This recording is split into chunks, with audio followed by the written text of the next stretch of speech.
Hi everybody, how are you doing today? Tekking101 here, back again alongside Barry, and oh hey Barry, what's this? There just happens to be a bunch of stuff related to ancient Egypt sitting next to you right now. I wonder if that will be relevant at all today. Alright, so, hello everyone. Yes, today we are going to be making a video that I am very excited about. I don't know how you're going to find it. I hope you like it. It's going to be one of those pseudo-educational videos I try to do every once in a while. Like a couple years ago, we made the video talking about Kozuki Odin, comparing him to Heracles of Greek myth and the 12 labors and everything. I love those type of videos because it really connects back to something I'm really passionate about, studying mythology and various history of like ancient civilizations. I eat that stuff up, okay? So that's what we're going to be doing today. So go grab some snacks because we're doing this. All right, so a couple of days ago, I made the SBS video, SBS from volume 101, and that was pretty much a god-level SBS, I had to say. You know, Frankie turned into Pluton in it, so you know it was good. But there was a lot of really interesting questions, like the names of Shanks' crew, Zoro's connection, or rather lack of a connection, to Ushimaru Shimosuke. But there was one question tucked away at the very end that didn't even seem that relevant compared to all the other ones, and I went off on this crazy 5-10 minute tangent about ancient Japan and ancient Egypt, and so that's going to be building upon that today, alright? So the question in the SBS was, just simply put, what was the name of Yamato's kanabo? You know, the weapon that Yamato always uses, right? What's the name of it? And so Oda gave the name as Takeru. And that was it, right? Well, Yamato Takeru was purportedly the 12th emperor of Japan, and that got me doing research on that. And the fascinating thing, and the thing that I went off on a tangent about in that video, is that when you go back to the really early days of these ancient civilizations, which, you know, of course, were highly superstitious, they believed in, you know, multiple gods and everything like that, you get this weird mix where it's like, okay, gods and demigods were ruling over the land, and then where does exactly the accurate history of like living human beings that actually ruled, like where does that begin and end? Okay, so that's very fascinating to me. And so the tangent I went on was talking about how in ancient Egypt, the stones and stuff that have been recovered from the areas, the really old stuff, talks about how the first rulers of the land of Egypt were not men at all. They were gods, like the literal Egyptian gods, like Osiris and Horus and everybody. They're the ones that ruled over everything, right? Because there's actual lists of the pharaohs and rulers of Egypt that they actually documented. There's a few of them that have, you know, survived to this day, and they're heavily incomplete because they're very, very old, but some of the oldest ones were like the literal names of gods. Now, does that mean that like the Egyptian gods really existed? Osiris really ruled the land of Egypt like 10,000 years ago or something like that? Well, I guess we don't know 100%, but I'm gonna say no on that. It's just in order for their religion to make sense, it's like, well, this is the land of the gods, and the Nile is put here to help us as the gods' blessing and everything like that, so therefore the gods at the very beginning had to have been the rulers of Egypt. And then after that, there were like demigods, like the children or disciples of Horus, that were like, you know, mixed between man and gods, like godly avatars that ruled over everything. And then after that, throughout the centuries, it started to make more sense in terms of the records that were being kept, that there were actual, you know, human beings, and, you know, this was their rule and how long they ruled, and then who was the one that succeeded them and everything like that. And that continues on until more contemporary history and stuff, that records that were actually kept, okay? So that stuff fascinates me. And so in that video, though, I got a few comments talking about how the Void Century might actually relate to ancient Egypt. And some of the questions were like, hey, Tekking, did you know that there was purportedly like a dark age during Egypt, during the history of Egypt, where we just don't know really anything about anything, and so therefore that has to relate to the Void Century? And of course we all know Oda adapts a lot of stuff from, you know, history and mythology and religion into One Piece in various ways, and, you know, he takes his own spin on it because he's the mangaka, you know, he takes his creative license and all that, but a lot of this is based off of stuff or myth that, you know, exists in our world, right? And so we're going to be talking about that today. So first and foremost, we have to talk about ancient Egyptian history. So let's get ready for that. All right, okay, are we ready? All right, here we go. Long ago, when the pyramids were still young, ancient Egyptian kings played a game of great and horrible power. so to speak. Actually, you know what's funny about that, and I really should just do a whole video about that relating to Yu-Gi-Oh, but back when the pyramids were still young, that would place Atem squarely in the Old Kingdom, and I think in the backstory of the Pharaoh, when we actually go back into the past, and that's like the last arc of the Yu-Gi-Oh manga, I think that was taking place in the New Kingdom, so, ha! Take that, Takahashi! But no, joking aside, we do need to look at a timeline of ancient Egypt now. So, bear in mind, this is a civilization that has existed for well over 3,000 years, alright? So, I'm not going to be able to cover everything that happened in today's video. I'm not trying to. I'm simply going to give you an abridged overview of ancient Egypt so we can talk about it compared to the Void Century or some clues that might relate back to the Void Century in One Piece, and you can kind of come to your own conclusion, alright? There's a lot of other YouTubers out there that talk about ancient civilizations in Egypt in particular that are really cool to check out, as well as some great books out there that you can read. All right, so let's start with this. We're beginning at 3150 BC, okay? That's when we're starting, all right? There was stuff that happened before that. There was Dynasty Zero. There were kings that may have very well existed back during this time period, but we do not have time for that today. I can maybe talk about that at another point, okay? But for the purposes of this, we are starting at 3150 BC. That was when the two Egypts, the two different lands of Egypt, were unified by the first pharaoh, creating the first dynasty of pre-dynastic Egypt, Pharaoh Narmer, also referred to as the hero Menes, who is also talked about as sort of like this great hero that unified the lands, but it's talked about that Narmer and Menes were like the same person, all right? And this happened in the year 3150 BC, about 5,000 years ago, okay? So we're going back, all right? So he becomes the pharaoh, he unifies Egypt into a single land, and that is pre-dynastic Egypt, okay? Then we have the Old Kingdom, followed by the first intermediate period. That is the era that a lot of people refer to as the Egyptian Dark Age, so we'll get back to that. Then after the first intermediate period, we have the Middle Kingdom, followed by the second intermediate period, followed by the New Kingdom, followed by the third intermediate period, you see where we're going here, then followed by the late period of Egypt, which is followed by the Ptolemaic period of Egypt, when the Greeks and the Macedonians, when Alexander conquers all of Egypt, and that becomes the rulers for that period. And then after that, in 30 BC, we have the fall of ancient Egypt, when Rome takes over. All right, so right there is a very, very abridged, I mean, this is the essential timeline that we're going to be working with today, and even this is kind of long, but this is basically what we're working with when you're talking about ancient Egypt. All right, okay. So, what's the deal with the kingdoms and the intermediate periods? That's what we're going to be focusing on today because that is relevant to the Void Century or possibly relevant to the Void Century. None of this, disclaimer, none of this might connect back to the Void Century. I might just be, you know, treading my wheels for no point here, but here we are, okay? So, the idea is the Old Kingdom, Middle Kingdom, and New Kingdom were the eras of great prosperity in Egypt. This is during the Old Kingdom when the pyramids were built. So those giant pyramids that still stand today, the wonders of the ancient world, the only ones that still exist today, the Great Pyramid of Giza, the Red Pyramid, the Medium Pyramid, the Bent Pyramid. It took them a while to figure out really how exactly to make a pyramid without it falling down. There was a few examples they collapsed. Djoser's Great Stepped Pyramid. All that stuff happened in the Old Kingdom, all right? So that was a time of great prosperity. All right, same deal with the Middle Kingdom and New Kingdom for different reasons. They never really rose back to that level to build those giant pyramids in the later eras, but the kingdoms were basically an idea of great prosperity in Egypt. And so for that reason, the intermediate periods, the first, second, and third of those, kind of represent not just a transitional period from one kingdom to another, but a time of great strife for Egypt. And this could be because of drought or various other natural disasters or foreign invasion, which did happen, or some other reasons, okay? So during this era, though, it makes sense that maybe records weren't kept as well as when Egypt was very prosperous during the kingdoms. The intermediate periods we know a little bit less about because less people were writing stuff down, probably because they had a lot of other problems to worry about at the time, okay? So there's three of them throughout Egyptian history. So let's start with the first one that takes place between the Old Kingdom and the Middle Kingdom, all right?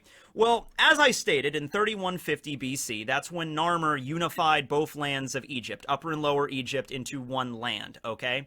By the end of the Old Kingdom, though, there was some strife, and it was becoming more of an issue that the monarchy was kind of falling apart, and things called nomarchs began to pop up. Basically, they were just local rulers, okay? Local rulers started to have more power overall than the actual central, like, government in Egypt, okay? And so, in that situation, Upper and Lower Egypt became kind of separated again. There were rulers in Upper and Lower, and they were kind of at odds with one another, okay?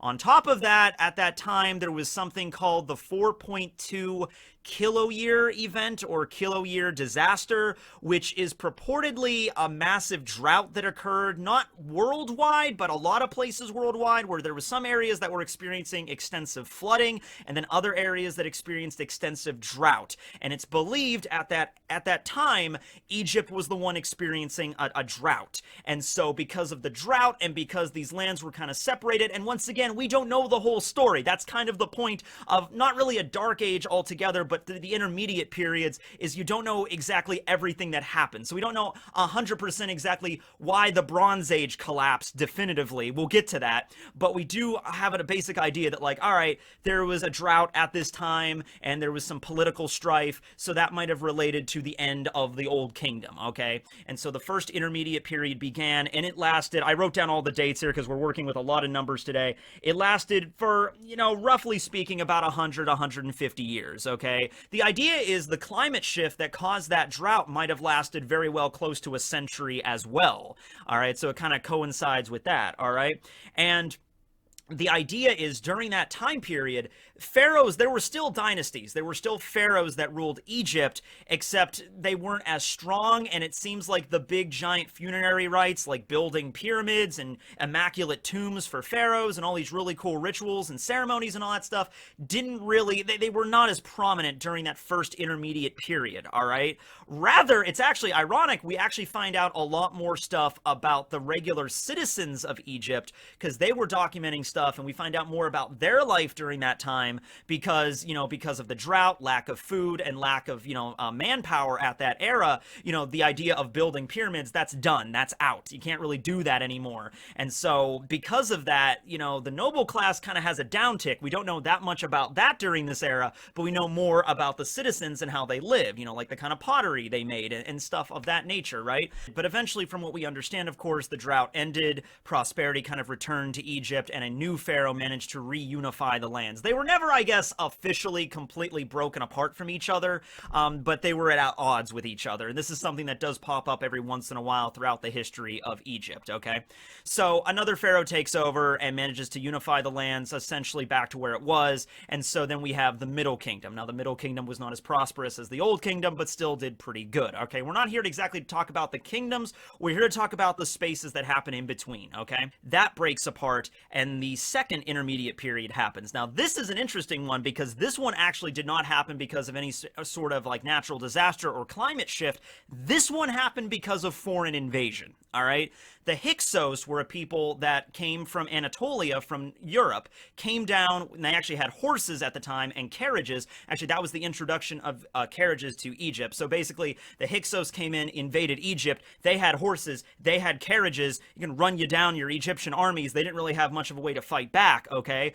Now, they didn't manage to conquer all of Egypt, mostly just Lower Egypt, and every time they try to conquer Upper Egypt, which Upper and Lower Egypt are actually opposite on the actual map. So, here's like Africa. Okay, so Upper Egypt was actually down here, and Lower Egypt was actually up here. And the reason for that was the way that the Nile flowed, all right? So it flowed out into the Mediterranean, so that was the lower part of the Nile from what they understood, which was north of the Upper Egypt, okay? So just go along with it. Anyway, the Hyksos weren't able to control all of Egypt whenever they tried to push south into Thebes. I think they held Thebes for a little while, but they weren't able to hold it indefinitely, and they got pushed back. And eventually, the Egyptians actually learned from the Hyksos using carriages and horses, so they developed their own chariots, their own carriages, and they were able to actually fight back and push push out the invading Hyksos, okay? But that was what the second intermediate period was all about. It was about foreign invasions. So maybe that might have something to, if any of them actually connect back to the Void Century, I think that one might actually have more of a similarity than the first intermediate period, just because we now know about the Lunarians, and we know they used to exist on top of the Red Line,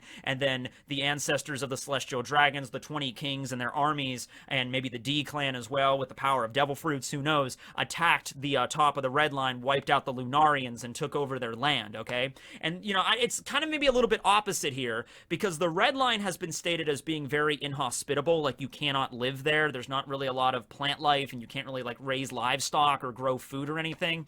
Marijois has that, but that's all, like, artificial with the forests and everything they had to add with, like, basically slaves and, advancements in technology, okay? Kind of the opposite here with Egypt, because Egypt, it was literally seen by the Egyptians as a land of the gods, and it's kind of hard not to see why they viewed it like that, because you're in the middle of the desert with nothing around you, and then there's the Nile River, which is literally the lifeblood of an entire civilization, okay? And the Nile was great, too. It was like farming on easy mode, okay? Because the Nile would flood, it's called a period of undulation. It would flood every year at the same time, but it wouldn't, like, flood, like, destroy an entire civilization like the Yellow River did in China, because that river flooded all the damn time. It was really bad. The Nile would just raise its water level, and then it would, the floodwaters would abate, and then the soil was very enriched by the water, and then so basically at that point, all the Egyptians had to do was just take grain and barley or whatever they were planting, wheat, and just kind of toss it into the mud and then walk over it.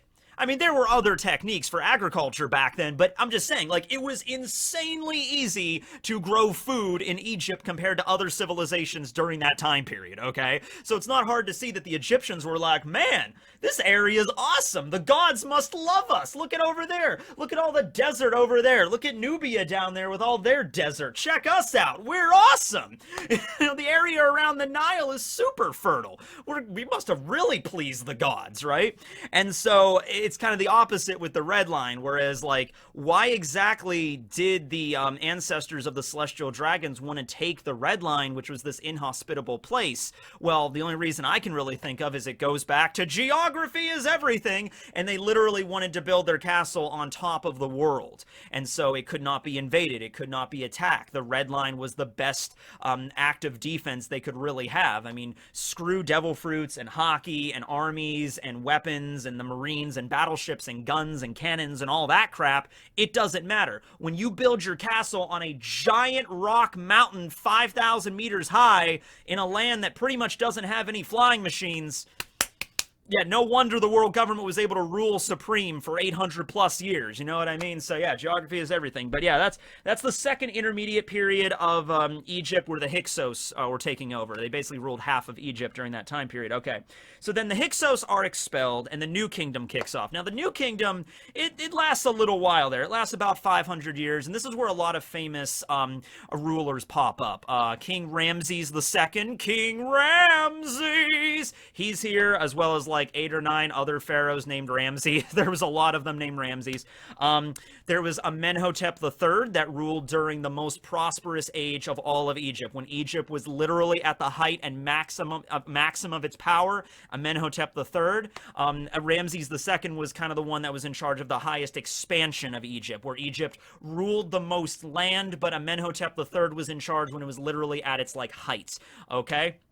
Then, of course, there was Akhenaten, who was the guy that kind of tried to change all of Egypt from a polytheistic religion that it had for over 1,000 years at this point to a monotheistic religion, worshiping just the god Aten and nobody else. After he died, his son, who was named, well, his birth name was Tutankhaten, and then he changed it to Tutankhamen, and then after god Amun-Ra, and then finally, probably more colloquially known as King Tut. All right, his son, King Tut, decided to change everything back to the way it was. He died very young, and then there was some other pharaohs after him, like Horemheb and everybody like that. But that was the New Kingdom, okay? They didn't build giant pyramids or anything like that, but the architecture during that time was pretty good. You know, Valley of the Kings. Although I think Valley of the Kings, I think that started toward more the middle kingdom, but still, New Kingdom was cool. All right, well, how did the New Kingdom fall then? What happened with that? Why did the third intermediate period happen? Well, the third intermediate period happened right around 1100 BC. And you know what happened around 1100 BC? Yeah, it was the collapse of the Bronze Age, which sucks for pretty much everybody except the Phoenicians. The Phoenicians really made bank on the collapse of the Bronze Age. But other than that, everybody else, not so happy, not so good, all right? So why did the Bronze Age collapse? Well, that's one of those other things that, like, we don't know 100%. I mean, there's ideas. There was probably maybe another climate shift, which could have resulted in a drought. Drought means less food. Less food means that the rich people are probably going to hoard more of the food, which means that the regular citizens and the peasants and stuff are probably not going to get as much food, which means, political strife, which means uprisings, which means kind of tension, which means not so very good times for the era, okay? And it also means that documentation of this becomes a little bit more sparse, okay? But obviously, Egypt wasn't the only area that was affected by the collapse of the Bronze Age. It was pretty much the entire Mediterranean. So this is actually the split where Mycenaean Greece, their Dark Age, actually begins. So now we get to talk about this a little bit alongside the Third Intermediate Period. So when you're talking about Greece, we're probably going back to around 1600 BC, all right? So it's not as old as Egypt, but that was the beginning, or around the beginning, of Mycenaean Greece, all right?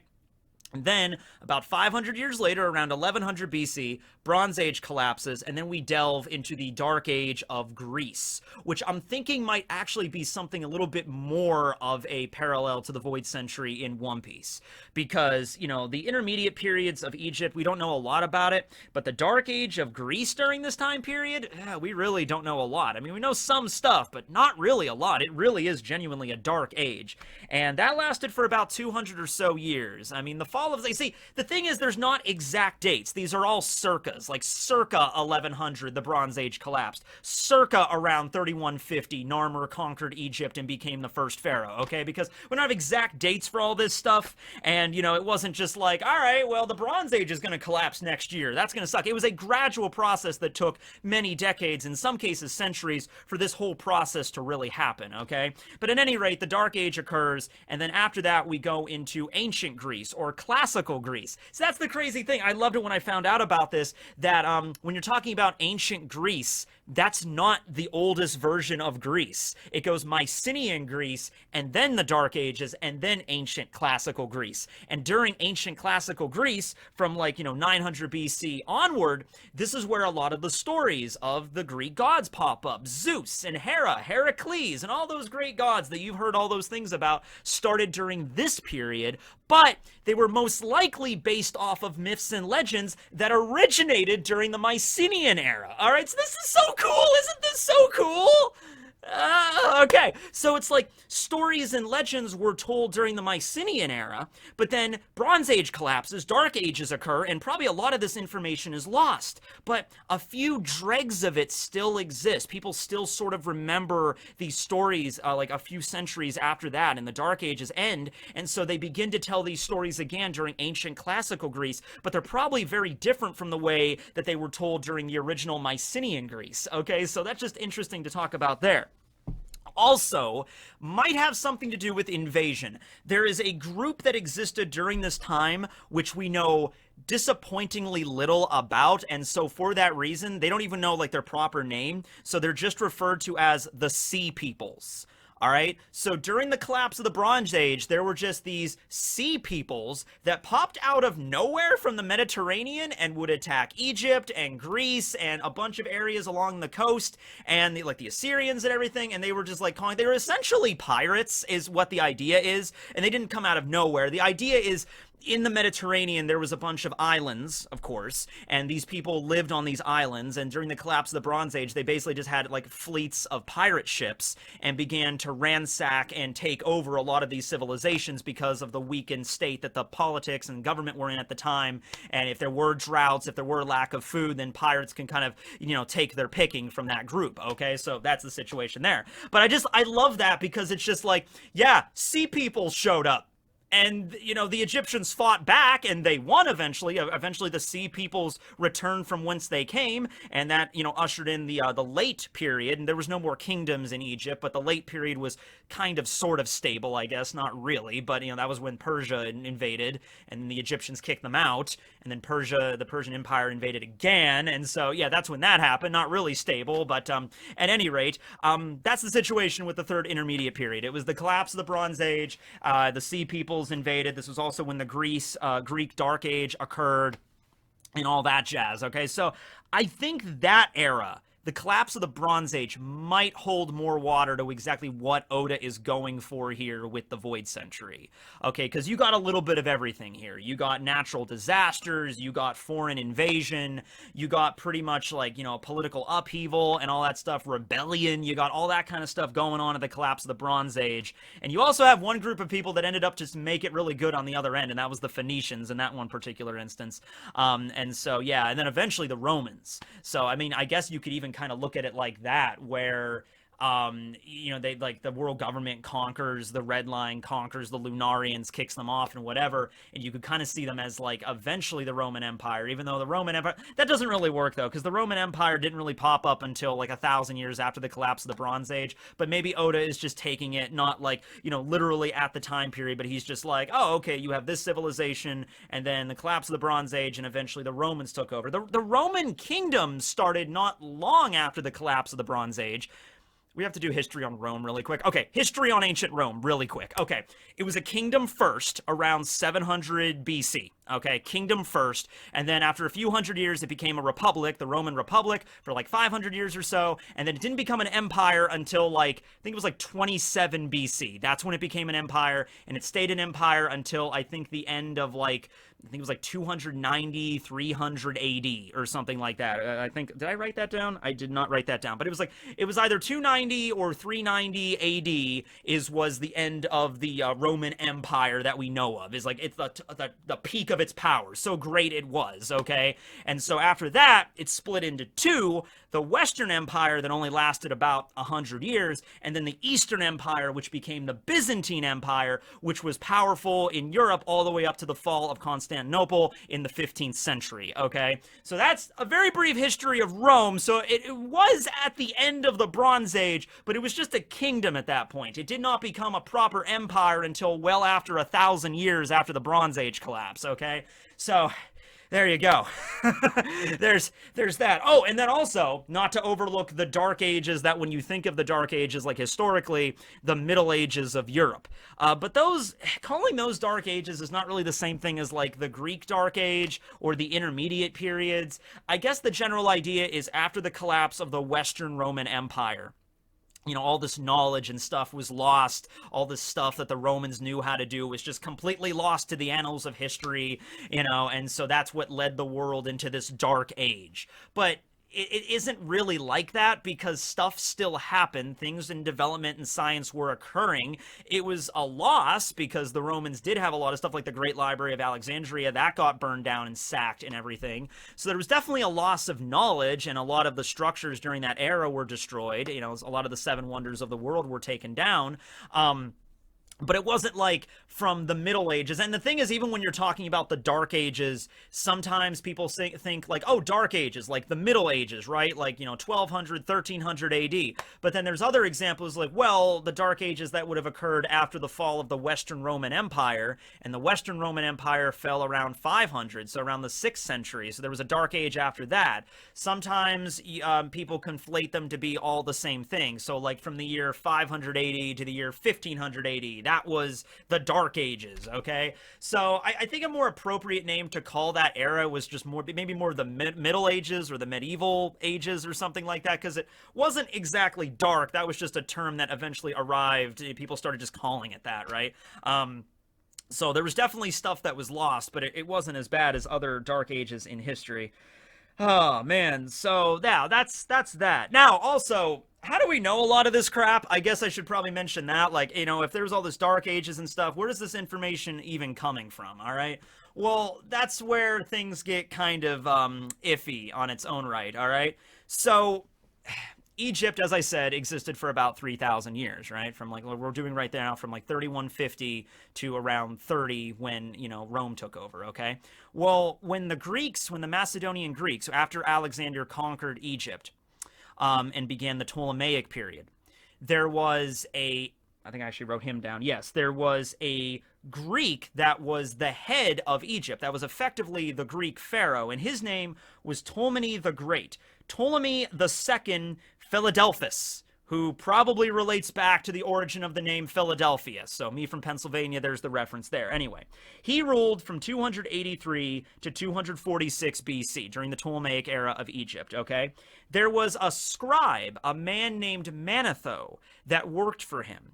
And this Ptolemy the Great guy was actually very interested in the land of Egypt that he was now ruling over, okay? Because it was Egyptian rule for thousands of years, and then Alexander the Great conquered it. He died. Ptolemy the First was the commander, was the general under Alexander. He died, and then Ptolemy the Second, this dude, he was his son. He was the son of the general that helped Alexander conquer Egypt, right? And so he was actually really excited to rule over Egypt, this land with this very rich history. Keep in mind, by the time this Ptolemy dude ruled over Egypt, the pyramids, like the Pyramid of Giza, the Sphinx, all that stuff was well over 2,000 years old at this point. So it was a rich ancient civilization 2,000 years ago from this guy's perspective, okay? So this dude, Manetho, right? He was like a scribe. And the guy was like, okay, Ptolemy's like, hey, I want you to compile a history of this land and present it to me. I want to know all the rulers. I want to know everything that happened. I want a history of Egypt. And so Manetho got to work working on a history of Egypt, his big, magnum opus or whatever. And so he consulted a bunch of resources at the time. Most likely it was the Turin Canon, which was a document that actually recorded all of the kings up until Ramses II during the New Kingdom. So the Turin Canon up till Ramses II. So this is okay. Do you see how this gets confusing? I don't even know. Is anybody still following me at this point? I really hope somebody is. All right, I'm not good. People say, man, Tekking, you should be a history teacher. I go off on way too many tangents. I can't keep shit straight. Like, I'm trying to make this make sense. All right, but okay, to make this very, very simple, all right? 2,000 years ago, there was a guy that ruled over Egypt, but he didn't know much about Egypt. So he was like, hey, I'm going to hire you, Manetho, to write about ancient Egypt. Manetho's like, cool, man, I'll do that. And so Manetho consults a piece of document that was 1,000 years old to basically figure out how many pharaohs existed and when they lived and everything like that. And he was the one, Manetho, this dude, this guy right here, was the one that came up with this system that divided it up into Old Kingdom, Intermediate Period, Middle Kingdom, other Intermediate Period, New Kingdom, Late Period, all that stuff, and the dynasties. I didn't even get into the dynasties, but there was 31 dynasties of Egypt that were broken apart throughout this era as well, starting with Narmer all the way down Cleopatra, okay? So, we're not even going to get into that, but basically this system, everything I'm talking about today, all this crap, this is Manetho, all right? So if you have a problem with this, or if this is confusing, blame this guy, all right? Because he's the one that did it, all right?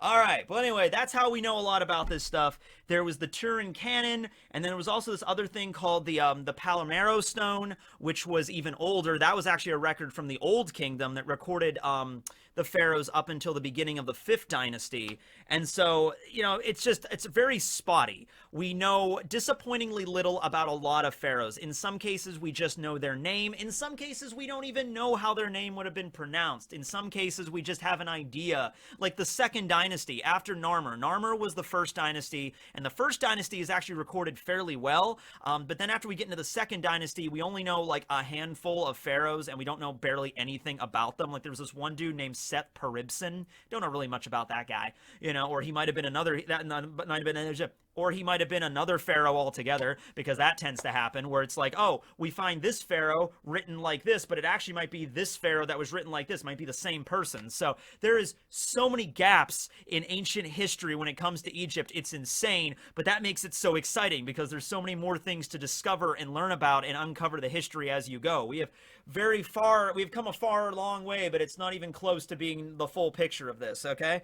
Well, anyway, that's the video. I don't know. Like, you could basically take all the information I just told you and see if that clicks back to the Void Century of One Piece. Basically, I'm just the one to provide you with a bare bones information about how this worked in ancient Egypt, and maybe you out there are like, wait a second, that thing that you said might connect back to this. It's like, okay, sure, it might, but that's all the information I got, guys. That's what I have. I'm sorry if this was slapdash and hard to understand and all that crap, but that's what I have for you. Okay, so I don't even know if this was a good video. It feels very broken up at this point. I'm gonna have to edit this and see if it makes sense at some point, but yeah. And anyway, that includes that. Maybe we should move on from dinosaur facts to the letter E, which is Egypt facts at this point. I'd be fine with that. They don't have to all be animals. I don't know. I'm gonna get going now. My brain is kind of fried. Have a good day, everyone.